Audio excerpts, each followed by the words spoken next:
Programme में आपको खुशामदीद कहते हैं। मैं असदुल्ला खान हूँ। आज पाकिस्तान की नेशनल सिक्योरिटी कमेटी का एक बहुत अहम इजलास हुआ। ये 38वां इजलास था जिसमें सिक्योरिटी के हवाले से मुख्तलिफ चीज़ें डिस्कस की गई, लेकिन सबसे अहम मामला जो पाकिस्तान के गुज़श्ता हुकूमत को जो मरासला लिखा गया था पाकिस्तान के एक एक्स एम्बेसडर की तरफ से, उसको भी आज डिस्कस किया गया। दो इंपॉर्टेंट चीज़ें नए एलामिया में सामने आई हैं। एक तो ये कि गुज़श्ता मीटिंग का जो मरासला था, जो एलामिया था, उसकी तौसीक की गई है गुज़श्ता मीटिंग के एलामिया की, और साथ ही साथ जो इसमें दो लाइनें और डाली गई हैं कि सिक्योरिटी एजेंसीज़ को जिन्होंने इस पर तहकीकात की हैं उनको साजिश का कोई सबूत नहीं मिला है। तो यानी इसका अगर लुब्बे लुबाव आप निकालें तो मतलब ये हुआ कि मुदाखलत हुई है मगर कोई साजिश नहीं हुई।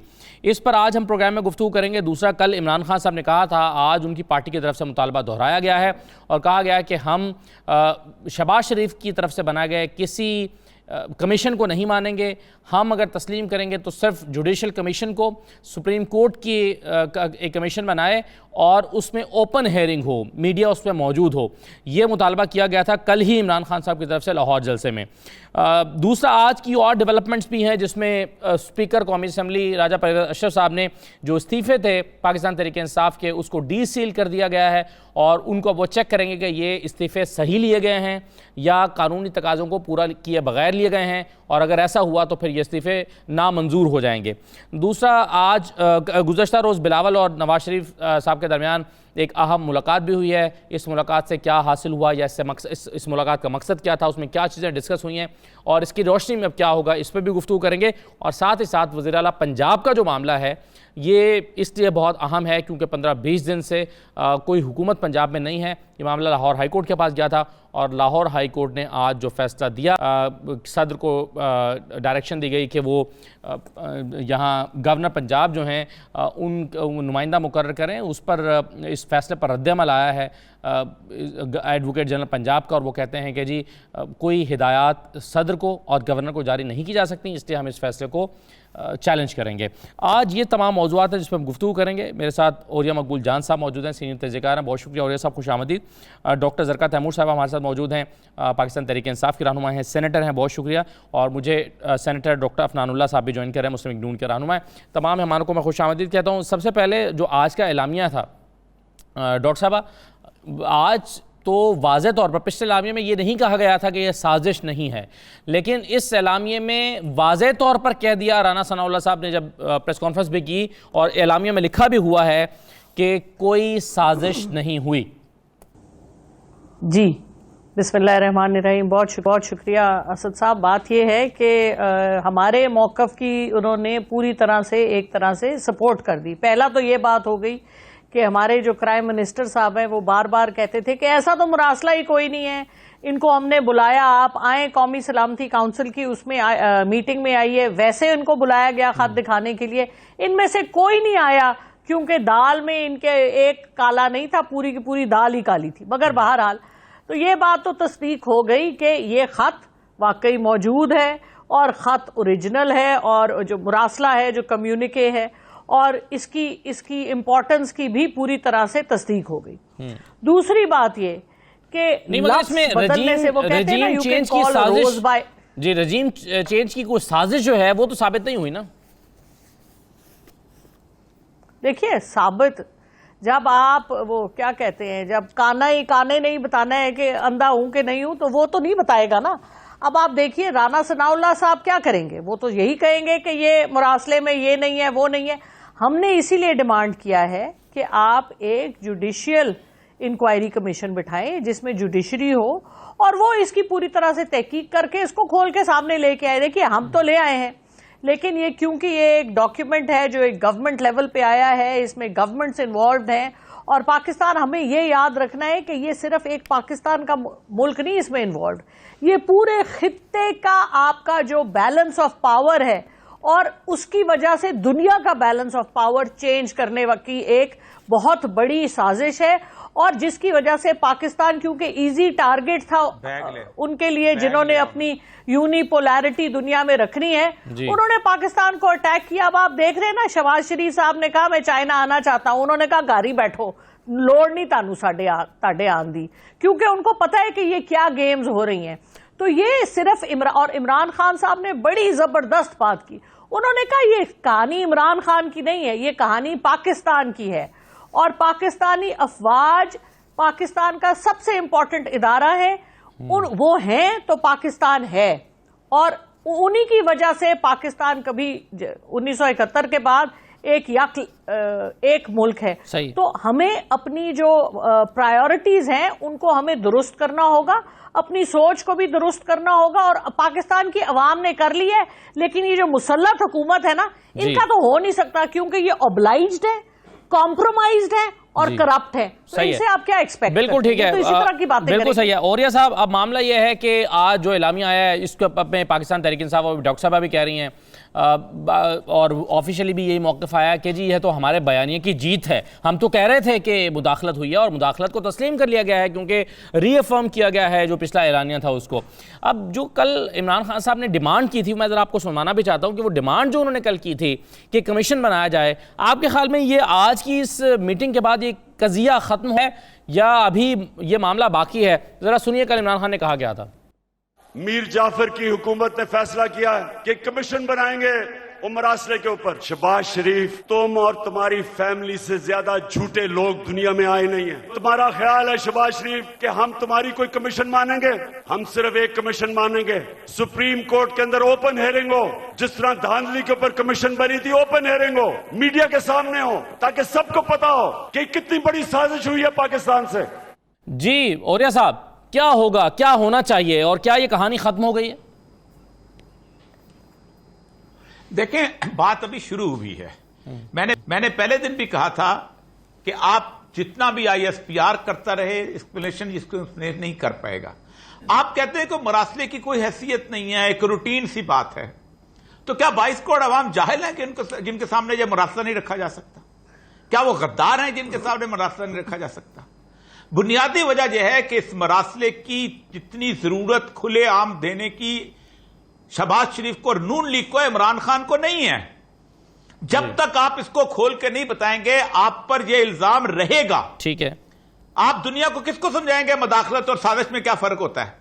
एक इंडिपेंडेंट कंट्री के अंदर मदाखलत की होती है, आप उसको कहते हैं कि कोई हैसियत नहीं। मैंने आज कॉलम में वो जुबान बताई है कि जो जुबान इस्तेमाल हो जाती है। इंडिया को 71 में उन्होंने मरासला लिखा इसी तरह, क्योंकि एक बात यह है कि प्रेसिडेंट मरासले नहीं लिखता होता, सफीर को बुलाया जाता है, एक तरफ से नोट टेकर होता है, दूसरी तरफ से नोट टेकर होता है, रिकॉर्ड बन जाता है, 1-on-1 मीटिंग हो। मेरी इत्तला यह है कि जो मरासला है उसके अंदर इस तरह की जुबान इस्तेमाल हुई है कि जिससे पढ़ के आपका खून खोल उठे। नहीं, मगर राना सनाउल्लाह साहब ने कहा है, और जो उन्होंने बाद में इसकी ब्रीफिंग दी, उसमें उन्होंने कहा कि ये हमारे वजीर साहब की या एम्बेसडर साहब की अपनी एक असेसमेंट थी, उनको लगा कि वो ये कहना चाह रहे हैं, और ये असेसमेंट थी जो उन्होंने एक खत की शक्ल में भेज दी। इसका मतलब ये नहीं है कि ये कोई साजिश है। राना साहब, इसका मतलब है कि राना साहब को मैं फॉरेन ऑफिस में रहा हूं, राना साहब को बे का नहीं पता। एक आदमी बैठता है नोट टेकर, वो होता है अमेरिकन गवर्नमेंट का, दूसरा नोट टेकर होता है इसका। ठीक, ये दोनों नोट टेकर नोट लेते हैं, वो दोनों नोट्स यहां कंपाइल किए जाते हैं। उस कंपाइल की बुनियाद के ऊपर चीज, मैंने आज मरासले की खत वो बकायदा अखबार में दिए हैं कि कैसे दुनिया में मरासले भेजे जाते हैं। जी, ये नहीं हो सकता कि आप कहें कि अमेरिका जो है वो आपको कत्ल करना चाहता है और अमेरिकन गवर्नमेंट चुप होकर बैठी रहे। अमेरिका कहे कि जी मैं आपके वजीर को जहर देना चाहता हूं। ना, एक एक लफ्ज दोनों जगह पे मिलाया जाता है घंटों बैठ के, तब जाके ये बात होती है। आपने 22 करोड़ आवाम को बेवकूफ समझा, छापो मरासला। क्यों नहीं छापते हो? अगर कोई बात नहीं है मरासले के अंदर, अगर कोई बहुत बड़ी बात नहीं है तो टीवी पे आओ, आपके एक तरफ स्क्रोल चल रहा हो कि ये वो मरासला है, और दूसरी तरफ आप तकरीर करो। इमरान खान तबाह हो जाता है, मर जाता है, अगले दिन घंटे में खत्म हो जाता है। लेकिन अगर आपने नहीं किया तो अगले इलेक्शन तक यह आप पे चलता रहेगा। इसकी इमरान खान को जरूरत नहीं है वजाहत की, आपको जरूरत है।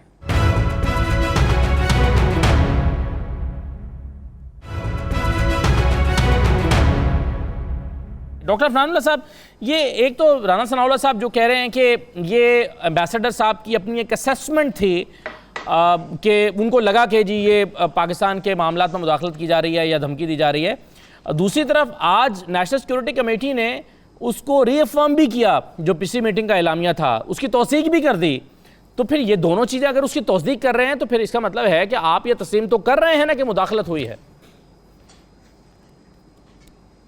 देखिए, पहली बात यह है कि एक चीज़ वादे कर लें कि मदाखलत और साजिश में फ़र्क क्या होता है। जी, फ़र्क आप अंग्रेजी की ऑक्सफोर्ड की डिक्शनरी है, उसमें जाके कॉन्स्पिरेसी की डेफिनेशन देख लें। जी। कॉन्स्पिरेसी जो होती है वो कॉन्फिडेंशियल होती है, छुपा खुफिया होती है, और वो इलीगल होती है। मदाखलत ना खुफिया होती है ना इलीगल होती है, वो ओपनली की जाती है, पब्लिक डोमेन में उसकी इन्फॉर्मेशन होती है।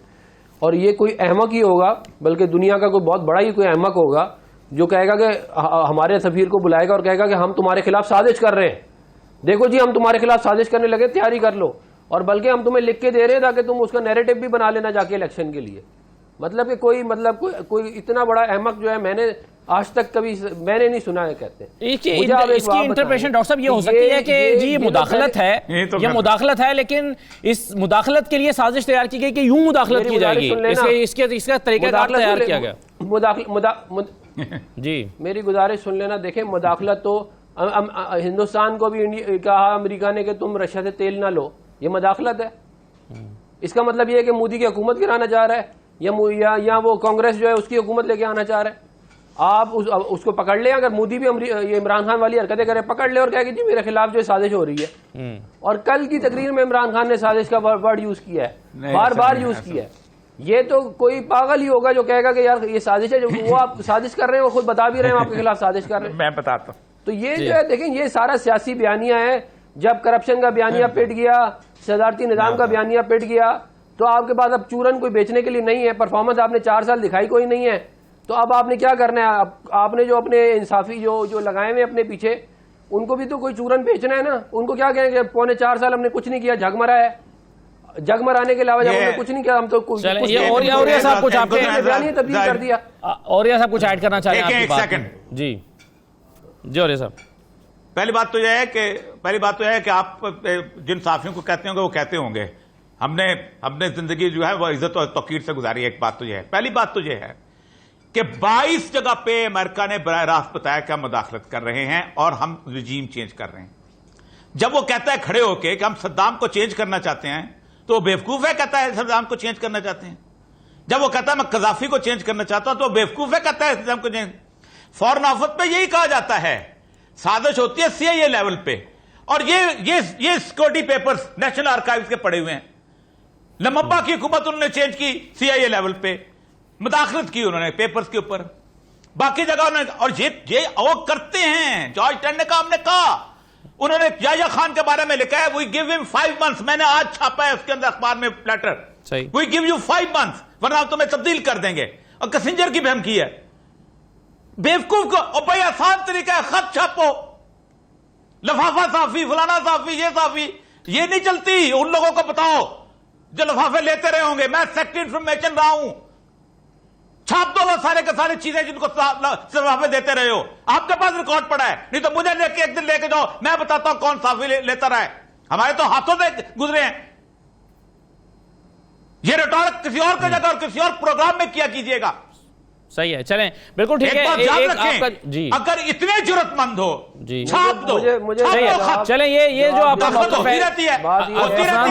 अफनान साहब, एक तो ये और ये साहब ये कह रहे हैं कि आपको छाप क्यों नहीं देते? इसको धमकी अगर दी है तो नहीं, तो वो मुझे बताएं अमेरिकी सदर ने धमकी दी है क्या? वो पब्लिक में जाके तकरीर। अच्छा ये बताएं अफनान साहब, अफनान साहब ये बताएं कि ये जो आप तस्लीम कर रहे हैं कि ये मुदाखलत थी, बेवकूफ बनाना बंद करें। अफनान साहब ये जो आप तस्लीम कर रहे हैं कि मुदाखलत, सुन तो लेना, सवाल तो सुन ले। मेरा सवाल ये है, मुदाखलत हुई ना, ये क्या मुदाखलत है? मैं यही सवाल कर रहा हूं ना कि वहां पर मुदाखलत ये हुई कि रूस से तेल मत खरीदो, यहां पर क्या मुदाखलत की गई है? ये जो मुदाखलत है इसको आप ये किस बुनियाद पर कह रहे हैं कि मुदाखलत है? इस मुदाखलत का कंटेंट क्या है? इन्होंने बयानिया बना दिया ना, उसका बयानिया बना दिया ना इन्होंने बयानिया ये बना दिया कि जी ये जो है ये साजिश है हमारी हुकूमत। ये ना उसके अंदर कोई नो कॉन्फिडेंस मोशन का वर्ड है, ना कोई अपोजिशन का वर्ड है, कुछ भी नहीं है।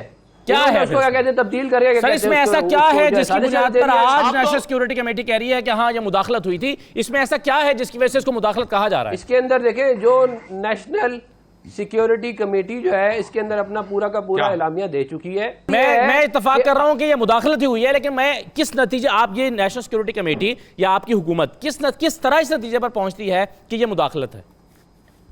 साजिश को छोड़ दें, मैंने आपको बता दिया ना, मदाखलत के अंदर और कॉन्स्पिरेसी के अंदर बुनियादी फर्क होता है। कॉन्स्पिरेसी जब कोई आपके खिलाफ करेगा तो वो आपको आके बुला के बताएगा नहीं कि जी मैं आपके खिलाफ कॉन्स्पिरेसी कर रहा हूँ, अनलेस कि आप ऐलान जंग करके बैठे हुए हो उनके खिलाफ। सही। तो ये पहली दफा ही होगा हमारी, क्या कहते हैं उसके अंदर, कि जी हमारे एम्बेसडर को बुलाए कह रहे हैं जी हम आपके खिलाफ साजिश कर रहे हैं, बाय द वे कल नो कॉन्फिडेंस मोशन आ रही है तो आप ये साजिश लेके चले जाएं और ये चूरन बेचें अपने मुल्क में जी। ये कोई पागल ही होगा जो इस बात को समझेगा।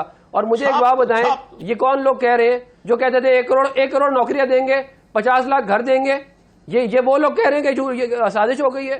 जो लोग जो है कहते थे 55 रुपए किलोमीटर जो है वो पेट्रोल का खर्चा है इसका, हेलीकॉप्टर का, जो कहते थे कि तोशा खाना जो है इसका नाम नहीं देंगे और तो तोशा खाना का नाम देंगे तो वो बड़ा मुल्क के खिलाफ हो जाएगा, ये वो लोग कह रहे हैं कि साजिश हो रही है। चलेंगे तोशा खाना, कोई अकल वाली बात होनी चाहिए ना। चलेंगे तोशा खाना पर, तोशा खाना और हेलीकॉप्टर के खर्चे पर 98 करोड़ रुपए के खर्चे पर, और ये इस पर तोशा खाना पर जरा मैं डॉक्टर जरका का मौके भी लेता हूँ, एक छोटे से ले लूँ मैं, पहले ब्रेक के बाद वापस आते हैं जी।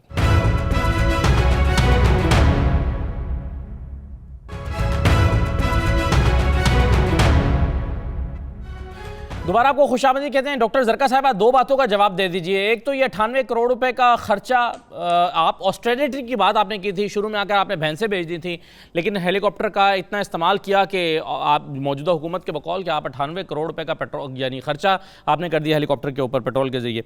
दूसरा ये तोशा खाना के हवाले से कल वज़ीर आज़म ने कहा, भी मैं आपको सुनवा भी देता हूँ फिर आप इसका जवाब दीजिएगा, तो ये उन्होंने वजाहत की है लेकिन कि मैंने सड़क बनाई, लेकिन क्या ये क्या जेब देता है कि आप सस्ती चीज़ें खरीदें तोशा खाना से और उसको मार्केट में जाके बेच दें? तो पहले सुन लीजिए वज़ीर आज़म ने कल क्या वजाहत की और फिर जवाब दीजिए। मेरे पे आज इल्जाम लगाया जा रहा है कि जनाब तोशा खाना से इसने कोई चीजें ली। इनके जमाने में जब तोशा खाना में प्रेजेंट जाता था तो ये 15% पैसे दे के वो खरीद सकते थे, हमने 50% रखा। जो भी मैंने खरीदी सब रिकॉर्ड के ऊपर है, सब कानून के अंदर है। और आज मैं आप सबको ये भी बता दूं कि मैंने उन पैसों से जो मेरे घर के नीचे सड़कें जो आम लोगों को भी फायदा पहुंचाती थी, वो तोशा खाना के पैसे से सड़क ठीक की, हुकूमत का पैसा नहीं लिया। मेरा जो घर है मैं अपने खर्चे देता हूं, कैंप ऑफिस नहीं किया, दीवार नीचे बनानी थी, सिक्योरिटी फेंस, अपना ऑफिस चलाया, गवर्नमेंट से पैसे नहीं लिए। ये लोग जो आज प्रोपेगेंडा कर रहे हैं, मैं चैलेंज करता हूं कि कभी पाकिस्तान की तारीख में किसी प्राइम मिनिस्टर ने अपने ऊपर इतना कम पैसा खर्च नहीं किया जो मैंने किया। जी डॉक्टर जरका साहब। जी जवाब तो सारा आपके सामने है, मुझे और बोलने की क्या जरूरत है। क्या पाकिस्तान की कौम नहीं जानती कि तोशा खाना के साथ क्या ड्रामे होते रहे हैं? क्या पाकिस्तान की कौम नहीं जानती कि हमारे एक्स प्राइम मिनिस्टर साहब ने, जिन्होंने टर्की की उसके अर्दोगान साहब की बेगम साहिबा आई, वो गई अर्थक्वेक के इलाके में, उन्होंने कहा उफ इतने गरीब लोग, उन्होंने अपने गले से डायमंड्स का हार उतार के दे दिया कि ये इनके लिए डाल दो। माशाअल्लाह बाद में पता चला कि वो इन्होंने नोट ही नहीं किया, और आपको पता ही है कहां से वापस हुआ। वो भी हमारे साथ सेनेट में लोगों की इज्जत रखना चाहते हैं हम, क्या अब इनकी एक एक चीज खोलें, क्योंकि सारा कुछ तो लोगों के सामने है। जो दूसरे पार्टी के वजीर आजम नवाज शरीफ साहब और उनका सारा टोला टब्बर का टब्बर जो चोर है, जिस घर में रहते हैं उसका आज तक कागज नहीं दिखा सके कि ये कहां से लिया था। एवन फील्ड में सारी इनकी नून लीग वहां जाके बैठ चुकी है, लेकिन ये कोई नहीं बता सकता कि वो किसका घर है। हो सकता है बाद में कहे क्वीन एलिजाबेथ का। अच्छा तोशा खाना पे आ जाए, इन्होंने जो गाड़ियां ली, इनको सऊदी अरब से गाड़ियां मिली 12 करोड़ की, इन्होंने गायब कर ली, कोई किसी को पता ही नहीं कहां से आई। अब इनका मसला ये कि ये कहते हैं कि इमरान खान की आड़ में हमारा तोशा खाना का भी सारा गन इसी तरह रेले में बह जाए। आपने भी वही किया ना, बस उन्होंने 15% दिया, आपने 50% दे दिया, उसके बाद आपने उन्होंने 10 करोड़ कमाए होंगे, आपने 6 करोड़ कमा लिए। मुझे 1 मिनट, मुझे आप बात ये है, बिल्कुल उन जैसा काम नहीं है। देखिए तोशा खाना हमें आपने डिक्लेयर करना है, आपको क्या मिला, आपको वहां पे डिपॉजिट कराना है। अगर आप अपने लिए रखना चाहते हैं तो आप उसका जो भी अमाउंट है 15% है, 40% है, 50% है, वो दे के वो चीज आपकी हुई। अब एक चीज आपने अपनी कर ली लीगली, उसके बाद आप उसको खड्डे में डालें, आप उसको आग लगाएं, आपकी अपनी चीज है, आप जो मर्जी करें।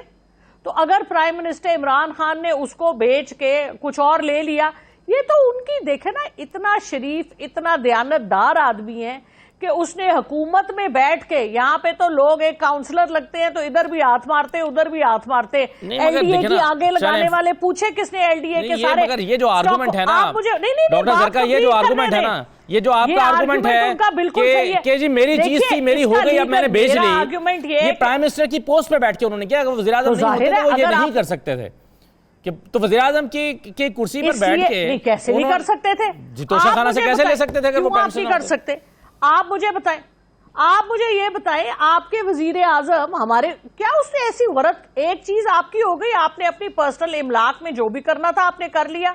आप मुझे यहां पर तो आपके कोई कंपैरिजन नहीं है, लेकिन इधर तो जो जिस तरह से बगैर वीजे के जाती उमरा वाले अपने गांव को विजिट करने जाते थे 90s में, जरा पूछे आईएसआई के ऑफिसर से, हर वीकेंड पे वाघा बॉर्डर क्रॉस करके जाती उमरा जाते थे। मैंने उनसे पूछा सर कैसे जाते थे, वीजा होता था? उन्होंने कहा नहीं मैडम, बस वो जाते थे। तो ये तो हालात है यहाँ पे। और आप पैसे की बात करते, अभी आए 5 दिन नहीं हुए आपके इनको मीर जाफर साहब को, इन्होंने क्या किया है, 5 कैंप ऑफिसेज बना लिए हैं और इनके अब वो खाने शुरू हो जाएंगे, हेलीकॉप्टरों पे आने, बिरयानियां पाए और सारा खाना। ये तो इनका मजाक है एक।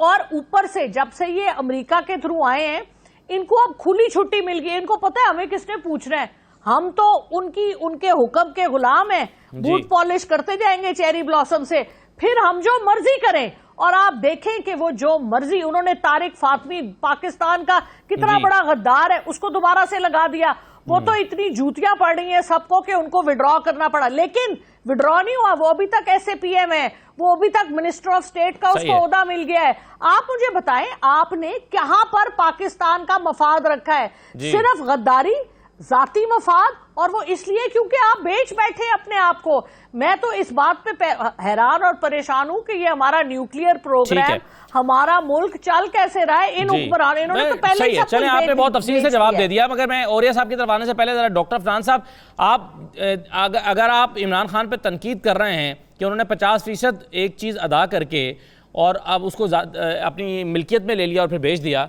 तो क्या आप उन लोगों पे भी तनकीद करेंगे जो 15% अदा करके माजी में लिए जाते रहे हैं, कीमती गाड़ियां ले जाते थे, तोहफे ले जाते थे?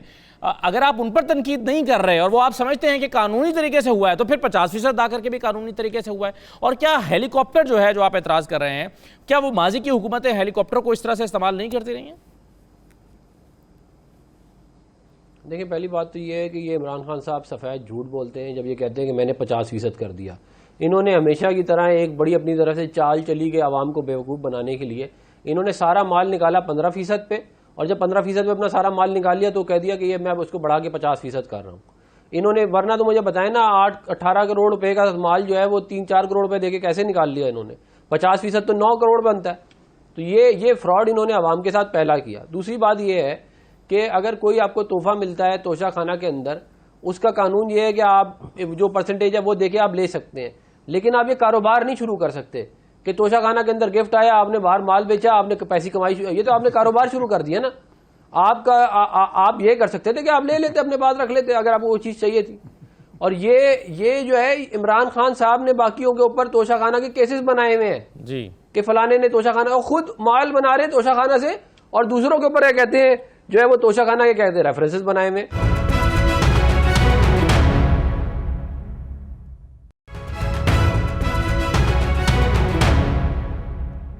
दोबारा खुशामदीद तमाम मेहमानों से भी एक बार फिर गुजारिश करूंगा कि बहुत तहम्मुल के साथ, मैं अलग अलग सवाल कर रहा हूं, प्लीज़ आप मेरे सवालों का जवाब दे दीजिएगा। मैं औरिया साहब से शुरू करता हूं और फिर मैं बाकी दोनों मेहमानों के पास आता हूं। औरिया साहब, ये मुलाकात हुई है बिलावल और नवाज शरीफ साहब के दरमियान, और बिलावल साहब के साथ उनकी पार्टी के और लोग भी थे। इस मुलाकात की क्या अहमियत आप देख रहे हैं, और आपके ख्याल में इस मुलाकात का क्या एजेंडा था? क्योंकि बाजार ये कहा गया कि ये मुलाकात आइनी ओहदे मांगने के लिए या वजारतें मांगने के लिए या मजीद शेयर मांगने के लिए नहीं थी, बल्कि ये एक साथ चलने की एक जो है वो मनसूबाबंदी के लिए या एक अच्छे जस्टर के लिए मुलाकात है। आप इसको कैसे देखते हैं? देखिए, मैं आपको एक बड़ी मशवरा के तौर पे कह सकता हूं कि ये जो हुकूमत है ये बदली है इत्तेहादियों ने, और इत्तेहादी थे, बाप पार्टी थी, इत्तेहादी थे, बेंगल साहब थे, इत्तेहादी थे, MKM थी, ये लोग थे। हुआ यह है कि जब गवर्नमेंट आई है तो नून लीग, पीपल्स पार्टी और मौलाना फजल रहमान ने सब कुछ बांट लिया है, और इत्तेहादी जो हैं वो बुनियादी तौर पर समझते हैं कि हमारे लिए मसला है। ये बड़ी सीरियस मुलाकात है, इसके में इनको सोचना चाहिए। अभी तक आरिफ अलवी साहब की तलवार लटक रही है और आरिफ अलवी साहब को उतारने के लिए 2/3 मेजोरिटी चाहिए, और अगर एक के थाती एक भी हो गया पीछे तो आरिफ अलवी साहब के साथ आइन में एक इख्तियार मौजूद है कि वो प्राइम मिनिस्टर को कहेगा कि तुम अपना वोट ऑफ कॉन्फिडेंस लो। तो इनको बजाय इसके कि वहां मिलने के, इनको यहां पर अपने आप को बेहतर करना चाहिए। अगर आपने, क्योंकि साल एक का अर्थ है, साल गुजरते पता नहीं चलता होता जी। और ये मैं आज भी समझता हूं कि अपोजिशन ने असर के वक्त रोजा खोला है। इमरान खान जो अपनी टाउन फ्लाइट पे जा रहा था उसको वापस हीरो बना दिया, पांव पे मार लिया कुल्हाड़ी। बड़ी मैं मदबाना गुजारिश कर रहा हूं, माने या ना को माने उसकी बात है, लेकिन असर का रोजा जो खोला है, अब ये डिफेंसिव पे चले गए हैं। अब डिफेंसिव में आज कुछ भी कर लें, इनको मुलाकातें कहीं और करनी चाहिए। वो मुलाकात हो गई है, मुलाकात हमने मिसाक जमहूरियत की मुलाकात देखी थी, बहुत बड़ी मुलाकात थी। बेनजीर साहबा जो थी, उन्होंने कमाशी साहब को कहा था कि रहमान मलिक के घर में ही होगी, और रहमान मलिक आपको पता है किस वजह से नफरत थी उससे, क्योंकि उन्होंने मियां शरीफ साहब को गिरफ्तार किया हुआ था, लेकिन आखिर वहीं पर हुई। और जब वो मुलाकात हो रही थी तो बेनजीर साहबा जो थी वो यहां पर दुबई में जनरल कियानी के साथ मुलाकात कर रही थी एन उसी वक्त, उसी दिन। तो मसला जो है कि अहमियत वो है कि आप इसको एक साल के लिए कुछ चला दें, कुछ कर जाएं, अगर वाकई आपने आना है। सही है। और वरना वो जो बयानियां जो है वो जिस तरह का चल पड़ा है, थोड़ा मसला बन जाएगा। सही है, लेकिन ये पीटीआई फोर्सिंग कर रही है कि शायद उनको फॉरेन फंडिंग केस के जरिए से बैन करने की कोशिश की जा रही है, बल्कि शाह महमूद कुरैशी साहब ने इसको साजिश का नाम दिया। कुरैशी साहब ने कल क्या कहा था, सुन लीजिए फॉरेन फंडिंग केस के हवाले से।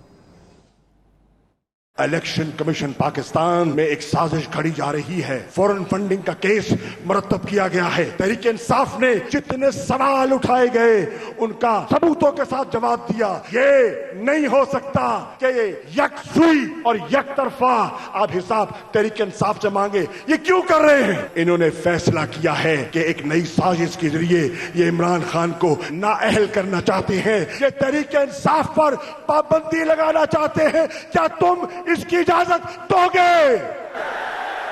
क्या इस साजिश को कामयाब होने दोगे? क्या यह भी कोई साजिश है अफनान साहब, और क्या पाकिस्तान तहरीक इंसाफ पर पाबंदी लगाकर आप आगे बढ़ना चाहते हैं? देखें, ये केस जो है वो पिछले कोई 7-8 साल से चल रहा है फॉरेन फंडिंग का जी। और ये साजिश जो है ये उस वक्त शुरू हुई थी जब इमरान खान साहब ने इंडियन नेशनल से और यहूदियों से पैसा लेके पाकिस्तान के अंदर सियासत के अंदर लेके आए थे। अब अगर वो पैसा लेके आए थे और वो अब बात साबित होती है पेपर्स के थ्रू और जो टीटियाँ लगी हैं उसके थ्रू, तो इसके ऊपर अब ये कह देना कि जी ये हमारे खिलाफ साजिश है, साजिश तो आपने खुद अपने खिलाफ की है। फिर इसका मतलब आपको किसने कहा था जाके आप इनसे पैसे लें? आप अपना आप जब इस मुल्क का कानून इस बात की इजाज़त नहीं देता कि आप फॉरेन नेशनल से पैसे लेंगे, आपने फॉरेन नेशनल तो चलो दूर की बात, आपने तो इंडियन नेशनल से ले लिए पैसे, आपने यहूदियों से पैसे ले लिए। फिर खाली आपने पैसे नहीं लिए, आप जाके उनकी कैंपेनें चलाते रहे। आप ये जो जैक गोल्डस्मिथ है इसकी कैंपेन चलाई इमरान खान ने जाके लंदन में, सारे पाकिस्तान ने देखा ये वाली बात। तो ये बातें जो है ये सारी की सारी इसलिए हैं क्योंकि इनको मालूम है कि इन्होंने क्या किया हुआ है। नहीं, मगर उनका एक मुतालबा ये है कि भाई बाकी लोगों के भी केसेस जो हैं वो इलेक्शन कमीशन के पास मौजूद है, फैसला आए तो फिर सबके के लिए आए, बाकी पार्टीज के भी केसेस हैं। देखें, बात ये है कि 7-8 साल से ये केस चल रहा है, इस तरह नहीं होता। ये टिपिकल एक तरीका है, जब चोर पकड़ने लगता है तो कहते हैं जी फलाने ने भी किया फलाने। ओ भाई आप अपनी चोरी का बताएं पहले कि आपने की है कि नहीं की। मुझे बताएं ना कि हमने हमारे खिलाफ तो हमारे वजीर आजम को नाअहल किया गया, इससे पहले पीपल पार्टी के वजीर आजम को भी नाअहल किया गया, जो है वो हुकूमतें ख़त्म की गई। लेकिन ये अनोखे लाडले हैं कि ये कहते हैं कि हमारे खिलाफ कोई फैसला ही ना आए। भाई आपको फॉरेन नेशनल से, यहूदियों से और हिंदुस्तान के लोगों से पैसा क्यों लिया आपने? सवाल तो ये है सबसे बड़ा, वो कौन सा काम था, वो कौन सा वादा था जो आपने उनके साथ किया जिसके बदले में उन्होंने आपको ये पैसे दिए? आपको क्या लगता है कौन सा एजेंडा है जो आपने फॉलो किया फिर उसके बाद? आपके ख्याल में इमरान खान साहब ने फिर वो जो आप कह रहे हैं देखिए इस मुल्क की, देखिए मैं ये बात करता हूँ कि दिलों का हाल तो अल्लाह ताला जानता है। हाँ। लेकिन जो चीज़ सामने है वो तो बड़ी क्लियर है कि इस मुल्क की इकॉनमी को तबाह बर्बाद किया गया। इस मुल्क का कर्जा जो है इन्होंने डबल किया इंटरनल। इस मुल्क के अंदर 2 करोड़ लोग खते गुर्बत से नीचे आ गए, 2 करोड़ लोग।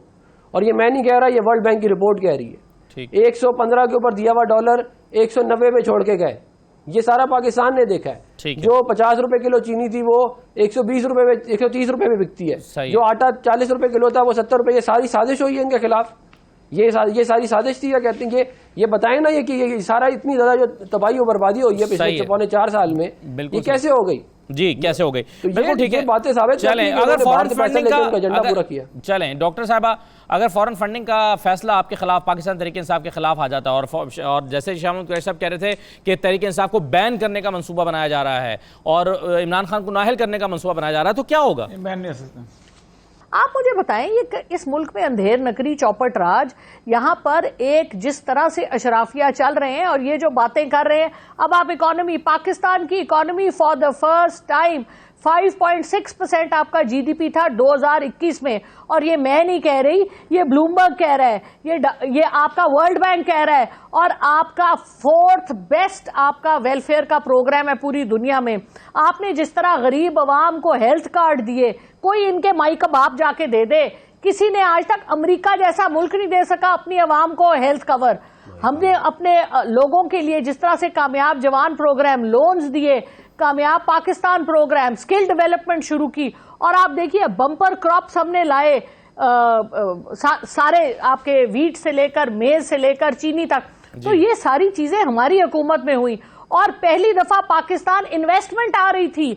आपका जो आपको ब्लूमबर्ग कह रहा था कि बेस्ट कंट्री इन अपना बड़े सगीर में बेहतरीन मुल्क है इन्वेस्टमेंट के लिए, और आपका लोएस्ट रेट ऑफ अनएम्प्लॉयमेंट है अभी इस वक्त बिफोर चेंज होने से हुकूमत। हाईएस्ट आपने एफबीआर की टैक्स कलेक्शन थी आपकी, इन्होंने तो एक्सपोर्ट्स हमारी 32 अरब पे चली गई, और हाईएस्ट रिमिटेंसेस ये इन्होंने कब किया? हम तो अपने पांव पे खड़े होने जा रहे थे, सारी प्रेडिक्शंस ये थी कि ये मुल्क अब फाइनली अपने पांव पे खड़े होना जा रहा है, लेकिन जिनको ये एक्सेप्टेबल नहीं है और जो उनके गुलाम है, उनको ये कहां से एक्सेप्ट हो सकता है?